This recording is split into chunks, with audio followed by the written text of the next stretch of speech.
So guys, here is how to hook up your sconces. Get your wire. Make sure you mount the back specs, the bracket.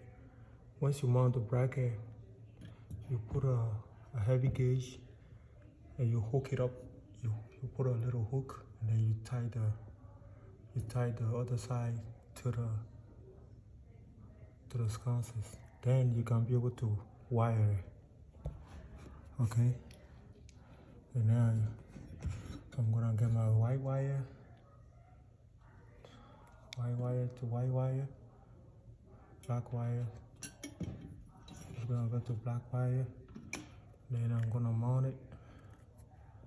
I'm gonna push everything and then install it like this. And then tie the knot. Okay.